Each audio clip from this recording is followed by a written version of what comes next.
old countertop material, new countertop material. I bet you're dying to see what I'm doing. Let me show you. I'm going to be fastening all of these together with these screws, and I'm also going to be gluing them. I really want this thing to be sturdy. Using this nifty tool, drilling a hole, pilot hole for those screws, like this.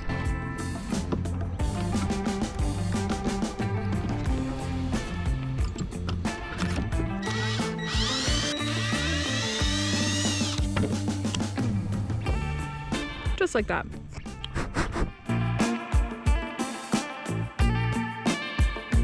$2,000 years later.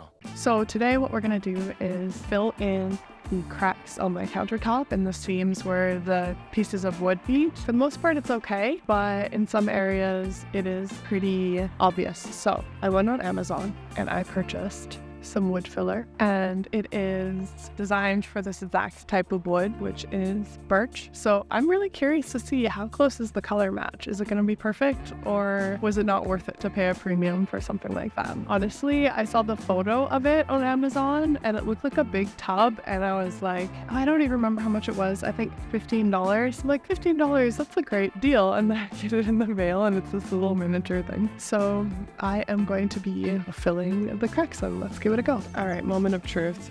It looks all right. So I think the move here is to just put on gloves and smush it right in, sand it tomorrow. Then I'm going to be coating it with resin a couple times. I want this to be a very durable counter. Even though it's a hardwood, I still want to give it that extra fighting chance.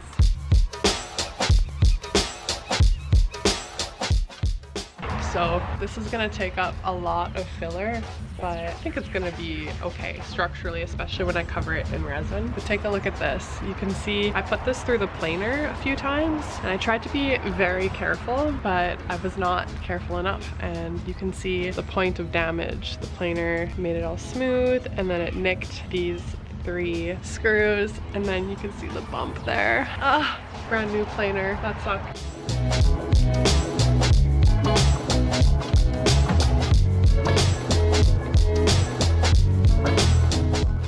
So there we have it.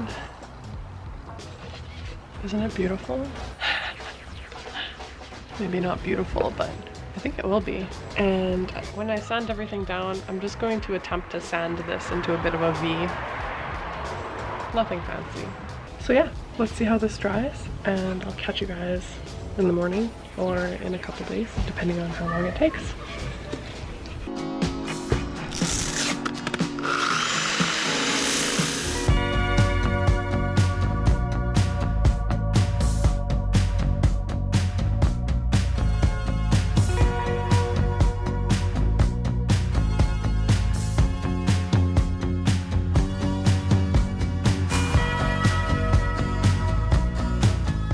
Okay, ready for our top coat. I am a little bit sick right now, you guys, so I'm gonna leave this to just some good old POVs, but today I am going to be finishing the countertop. I'm just going to finish sanding it down, make sure it's dust free, clean, and ready to coat. So that's what's up in the next few clips.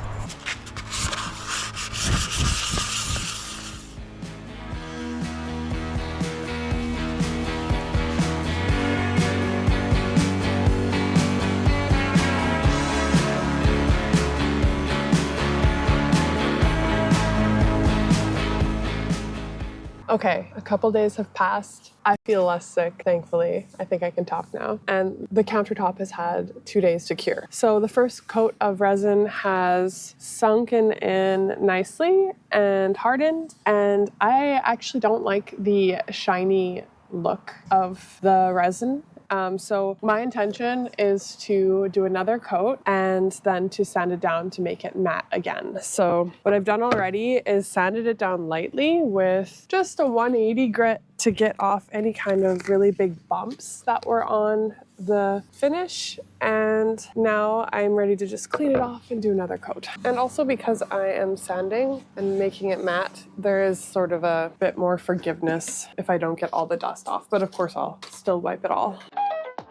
I feel like I should put up my hair for this as well. I did not know that this is what birch would look like when it was wet. I didn't know it would have such warm tones. Make sure there's no little dust pieces. There we go.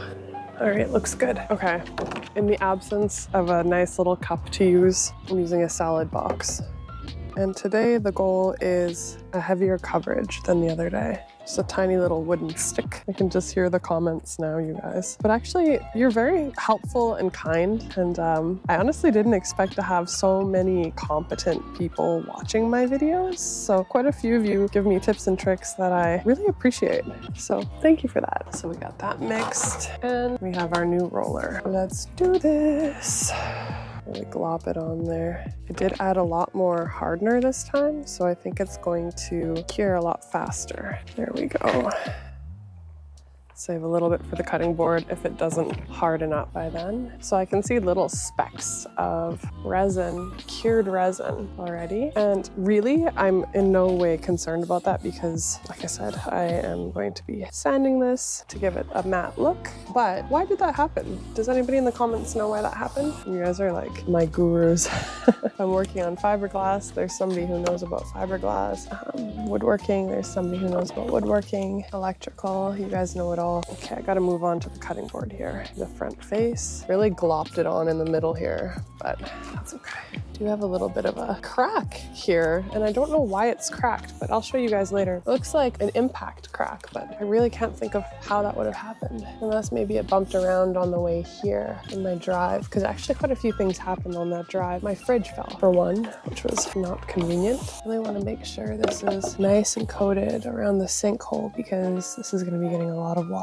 Here we go on it. All right, this is looking pretty slick, but I gotta say, I cannot imagine if my goal was to have this be glassy smooth, no specks, just fully perfect, that would be a whole other story. I would be so irritated right now because there are many bumps and specks, but I don't care because it's all getting sanded down anyways. Look, this is a big one though. So yeah, guys, can you tell me, why does that happen? Is that just hardener that didn't get stirred in all the way? Curious. So now let's give it a couple days, let it cure.